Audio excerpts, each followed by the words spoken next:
Hello, and welcome to the Coachman. For today's reading, we're going to be sticking here, right in America, and we're going to be reading a kind of a different story from Charles M. Skinner, um, which is really awesome because it actually was published in 1896 back in Philadelphia and London, two places which one I've lived, one I've been to, which is really awesome. So here goes an ode to my Philadelphia-ish roots. But this is a really cool story. Somewhat about, I would say maybe, let's put it this way. Sometimes it's hard to let go of a habit. Here, straight as that, whether it's wanted or unwanted. So hopefully you enjoy, and let's get into the story. Ralph Sunderland, who, early in the last century, occupied a stone house a mile from Leeds, in the Catskills. He was a man of morose but violent disposition, whose servant, a Scotch girl, was virtually a slave inasmuch as she was bound to work for him without pay until she had refunded to him her passage money to this country. Becoming weary of bondage and of the tempers of her master, the girl ran away. Who wouldn't run? The man set off in a raging chase, and she had not gone far before Sunderland overtook her, tied her by the wrist to his horse's tail, and began the homeward journey. In other words, dude caught her, tied her up, and drug her home. Not too great.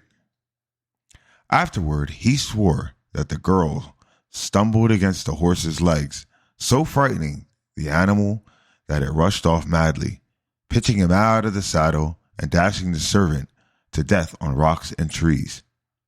Yet knowing how ugly-tempered he could be, his neighbors were better inclined to believe that he had driven the horse into a gallop, intending to drag the girl for a short distance as a punishment, and to rein up before he had done serious mischief.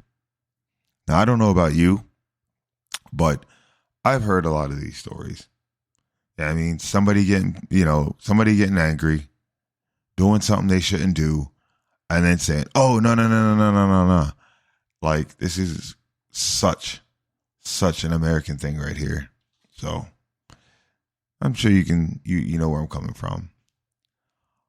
On this supposition, he was arrested, tried, and sentenced to die on the scaffold. Now, unlike scaffolds that we have here, you know what I mean? You know how, like, when you see on the side of the building, the scaffolding and all that, these scaffolds, let's just say they were nice, wooden, and high, and there was a nice rope dangling from the middle. If you get my drift. The tricks of circumstantial evidence, together with pleas advanced by influential relatives of the prisoner, induced the court to delay sentence until the culprit should be 99 years old.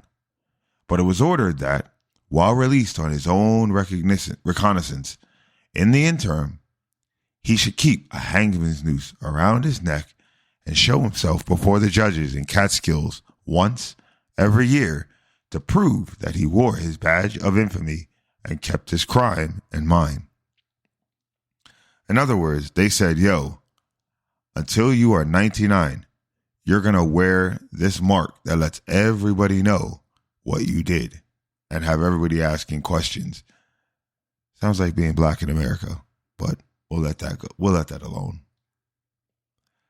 This sentence he obeyed, and there were people living recently who claimed to remember him as he went about with a silken cord knotted at his throat.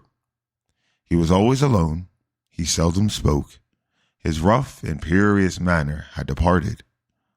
Only when children asked him what the rope was for, were his lips seen to quiver, and then he would hurry away. After dark, his house was avoided, for gossip said that a shrieking woman passed it nightly, tied at the tail of a giant horse with fiery eyes and smoking nostrils, that a skeleton in a winding sheet had been found there, that a curious thing, somewhat like a woman, had been known to sit on his garden wall, with light shining from her fingertips, uttering unearthly laughter, and that domestic animals reproached the man by groaning and howling beneath his window. These beliefs he knew, yet he neither grieved, nor scorned, nor answered when he was told of them. Years sped on. Every year deepened this reserve and loneliness, and some began to whisper that he would take his own way out of the world, though others answered that men who were born to be hanged would never be drowned.